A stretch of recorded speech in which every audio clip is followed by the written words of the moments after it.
ಹರಿ ಓಂ. ಗೀತಾ ಮಾಧುರ್ಯ ಅಧ್ಯಾಯ 3 ಶ್ಲೋಕ 30. ಮಯಿ ಸರ್ವಾಣಿ ಕರ್ಮಾಣಿ ಸನ್ಯಾಸ್ಯಧ್ಯಾತ್ಮಚೇತಸಾ ನಿರಾಶಿರ್ನಿರ್ಮಮೋ ಭೂತ್ವಾ ಯುಧ್ಯಸ್ವ ವಿಗತಜ್ವರಃ. ಭಗವಂತ ಅರ್ಜುನನಿಗೆ ಹೇಳ್ತಾ ಇದ್ದಾನೆ, ನೀ ಯುದ್ಧ ಮಾಡಬೇಕಾದ್ರೆ ಯಾವುದೇ ರೀತಿಯ ಪರಿಶೀಲನೆ ಅಗತ್ಯವಿಲ್ಲ. ನಾನು ಭಗವಂತ ಹೇಳ್ತಾ ಇದ್ದೀನಿ, ಇಲ್ಲಿ ನನ್ನ ಮೇಲೆ ನಂಬಿಕೆ ಇಟ್ಟು ಯುದ್ಧ ಮಾಡು. ಇಲ್ಲಿ ಸರಿ ತಪ್ಪು ಪಾಪ ಪುಣ್ಯ ಇದೆಲ್ಲದರ ಒಂದು ಪರಿಶೀಲನೆ ಮಾಡ್ತಾ ಇದ್ದಾನೆ ಅರ್ಜುನ. ಅದು ಅಗತ್ಯವಿಲ್ಲ ಅಂತ ಹೇಳ್ತಾ ಇದ್ದಾನೆ. ಕಾರಣ ಅರ್ಜುನನದು ಅಲ್ಪಜ್ಞಾನ, ಭಗವಂತನದು ಪೂರ್ಣ ಜ್ಞಾನ. ಅರ್ಜುನನದು ಕೇವಲ ಲೌಕಿಕ ದೃಷ್ಟಿಕೋನದ ಆಲೋಚನೆ, ಭಗವಂತನದು ಆಧ್ಯಾತ್ಮಿಕವಾದ ನೆಲೆಗಟ್ಟಿನಲ್ಲಿ, ಆತ್ಮದ ನೆಲೆಗಟ್ಟಿನಲ್ಲಿ ಧರ್ಮ ಸ್ಥಾಪನೆಗಾಗಿ ಇರುವಂಥ ಒಂದು ಮನೋ ಉದ್ದೇಶ. ಹಾಗಾಗಿ ನೀ ಎಲ್ಲ ಕರ್ಮಗಳನ್ನು ನನಗೆ ಸಮರ್ಪಿಸು, ಕೇವಲ ಯುದ್ಧ ಮಾತ್ರ ಮಾಡು, ಯಾವುದೇ ಮಮತೆ ಇಲ್ಲದೆ, ಯಾವುದೇ ದ್ವಂದ್ವವಿಲ್ಲದೆ ನಿನ್ನಷ್ಟಕ್ಕೆ ನೀನು ಯುದ್ಧ ಮಾಡು ಅಂತ ಅರ್ಜುನನಿಗೆ ಇಲ್ಲಿ ಹೇಳ್ತಾ ಇದ್ದಾನೆ. ಅರ್ಜುನ ಕೃಷ್ಣನ ಕೇವಲ ಸ್ನೇಹಿತನ ದೃಷ್ಟಿಕೋನದಲ್ಲಿ ಮಾತ್ರ ನೋಡ್ತಾ ಇದ್ದಾನೆ. ಇನ್ನು ಕೃಷ್ಣ ಪರಮಾತ್ಮನ ಸಂಪೂರ್ಣ ಶಕ್ತಿ, ಕೃಷ್ಣನೇ ಜಗದ್ಗುರು, ಕೃಷ್ಣನೇ ಸಕಲಕ್ಕೂ ಸರ್ವ ಕಾರಣ ಅನ್ನುವುದು ಸಂಪೂರ್ಣವಾಗಿ ಅರ್ಥ ಆಗಿಲ್ಲ. ಹಾಗಾಗಿ ಇಲ್ಲಿ ಕೃಷ್ಣ ಪರಮಾತ್ಮ ಸ್ವಲ್ಪ ಕಟುವಾಗಿ ಆಜ್ಞೆ ಮಾಡ್ತಾ ಇದ್ದಾನೆ. ಹಾಗಾಗಿ ಇಲ್ಲಿ ವರ್ಣಿಸ್ತಾ ಇದ್ದಾನೆ ಕೃಷ್ಣ ಪರಮಾತ್ಮ, ನೀನು ಭಗವಂತನ ಅರ್ಥ ಮಾಡ್ಕೋ, ಭಗವಂತನ ಗುಣಗಳನ್ನು ತಿಳ್ಕೋ ಅಂತ. ಭಗವಂತನ ಗುಣಗಳೇನು? ಸರ್ವಾಂತರ್ಯಾಮಿ, ಸಾಕಷ್ಟು ಎಲ್ಲದರ ಮೇಲೂ ಪ್ರಭಾವ ಬೀರುವವನು. ಇದೆಲ್ಲ ಭಗವಂತನ ಸ್ವರೂಪ, ಇದನ್ನ ತಿಳ್ಕೋ ಅಂತ ವರ್ಣಿಸ್ತಾ ಇದ್ದಾನೆ.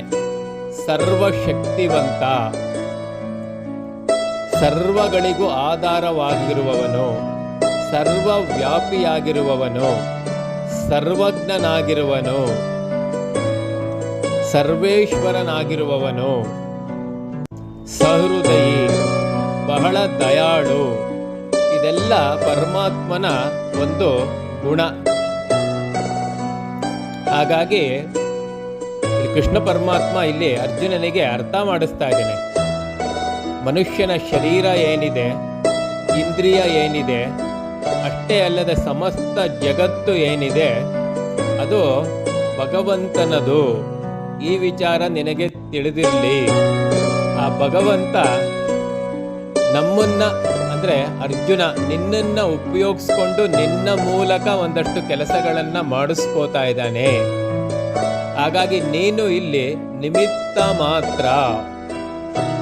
ಹಾಗಾಗಿ ನೀನು ಇಲ್ಲೇನು ಯುದ್ಧ ಮಾಡ್ತಾ ಇದೆಯಾ, ಇದಕ್ಕೂ ಫಲಕ್ಕೂ ಯಾವುದೇ ಸಂಬಂಧವಿಲ್ಲ. ಇದನ್ನ ನೀನು ತಿಳ್ಕೋಬೇಕು. ಇದನ್ನೇ ಆಧ್ಯಾತ್ಮ ಚಿತ್ತ ಅಂತ ಕರೆಯುವಂಥದ್ದು. ನಾವು ಕೇವಲ ಒಂದು ಇನ್ಸ್ಟ್ರೂಮೆಂಟ್ ಮಾತ್ರ.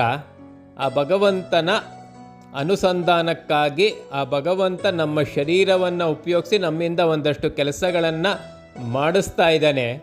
ಅರೆ ನಮ್ಮ ಸ್ವಂತ ಬುದ್ಧಿ ಉಪಯೋಗಿಸಿ ನಾವೇನೋ ಮಾಡೋಕ್ಕೆ ಹೋದಾಗ ಅಚಾತುರ್ಯ ಮಾಡ್ತೀವಿ, ತಪ್ಪು ಮಾಡ್ತೀವಿ, ಅನ್ಯಾಯ ಮಾಡ್ತೀವಿ. ಹಾಗಾಗಿ ಆ ಭಗವಂತನಿಗೆ ಎಲ್ಲವನ್ನ ಸಮರ್ಪಣೆ ಮಾಡಿ ನಾವು ಮಾಡಿದಾಗ, ಆಧ್ಯಾತ್ಮ ಚಿತ್ತದಲ್ಲಿ ಮಾಡಿದಾಗ, ಆ ಪ್ರತಿಯೊಂದು ಕೆಲಸದಲ್ಲೂ ಆ ಭಗವಂತನ್ನೇ ಮನಸ್ಸಿನಲ್ಲಿ ಇಟ್ಕೊಂಡು ಮಾಡಿದಾಗ ಎಲ್ಲ ಕಾರ್ಯವು ಶುದ್ಧವಾಗಿರುತ್ತೆ. ಹಾಗಾಗಿ ಅರ್ಜುನಗೆ ಹೇಳ್ತಾ ಇದ್ದಾನೆ ಭಗವಂತ, ಕರ್ಮದಲ್ಲಿ ಆಸಕ್ತಿ ತೋರಿಸುವಂಥದ್ದು, ತುಂಬ ಮಮತೆ ಇಟ್ಕೊಳ್ಳೋವಂಥದ್ದು, ಅಥವಾ ರಾಗದ್ವೇಷಗಳನ್ನ ಇಟ್ಕೊಳ್ಳೋವಂಥದ್ದು, ಅಥವಾ ತುಂಬ ಆಸೆಯನ್ನು ಇಟ್ಕೊಳ್ಳೋವಂಥದ್ದು, ಇದೆಲ್ಲ ಇರುವ ತನಕ ನಾವು ಮಾಡುವ ಕರ್ಮಗಳು ಆ ಭಗವಂತನಿಗೆ ಸಲ್ಲಲ್ಲ. ಹಾಗಾಗಿ ಎಲ್ಲವನ್ನ ಸಮರ್ಪಣಾ ಭಾವದಿಂದ ನಿನ್ನ ಕೆಲಸವನ್ನು ಮಾಡು ಅಂತ ಅರ್ಜುನನಿಗೆ ಆಜ್ಞಾಪನೆ ಮಾಡ್ತಾ ಇದ್ದಾನೆ. ಈ ವಿಚಾರ ಬಹಳ ಮುಖ್ಯವಾದ ಒಂದು ಪಾಠ ನಮಗೆ ಗೊತ್ತಿರಬೇಕು. ನಾವು ಇಲ್ಲಿ ಒಂದು ಉದ್ದೇಶಕ್ಕಾಗಿ ಹುಟ್ಟಿದ್ದೀವಿ. ಆ ಭಗವಂತ ನಮ್ಮನ್ನು ಉಪಯೋಗಿಸ್ಕೊಂಡು ಏನೋ ಒಂದು ಸಮಾಜಕ್ಕೆ ಒಳ್ಳೆಯದಾಗುವ ಒಂದು ನಿಟ್ಟಿನಲ್ಲಿ ಏನೋ ಒಂದಷ್ಟು ಕರ್ತವ್ಯಗಳನ್ನ ನಮಗೆ ಕೊಟ್ಟಿದ್ದಾನೆ. ಹಾಗಾಗಿ ಆ ಕರ್ತವ್ಯವನ್ನು ನಾವು ಎಷ್ಟು ಚೆನ್ನಾಗಿ ಎಷ್ಟು ಉತ್ತಮವಾದ ದಾರಿಯಲ್ಲಿ ಮಾಡ್ತೀವಿ ಅನ್ನೋದು ಮುಖ್ಯ. ಈ ವಿಚಾರವನ್ನು ಅರ್ಜುನನಿಗೆ ಮನವರಿಕೆ ಮಾಡ್ತಾ ಇರೋವಂಥ ಶ್ಲೋಕ ಇದು. ಹರಿ ಓಂ.